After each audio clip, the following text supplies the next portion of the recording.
Okay, it's March. No, it's it's May. Oh, that's better. It's May 2nd. It's May 2nd.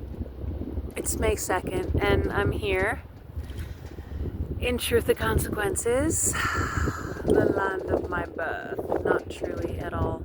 Total lie, but it's Fiesta. Look at the sky, yo. Look at that. And look where I am. Origami, origami, origami. So it's May 2nd. It's Fiesta, which is like, oh, the conquistadores took over the native people and like did what they do. You know what they do. You know what they do. You know what they do. And we're celebrating it. Woohoo! Way to conquer a native people. And okay, I'm not going to get into it because the Catholics are listening. Shh. And I'm Catholic accidentally. But yeah, here we go.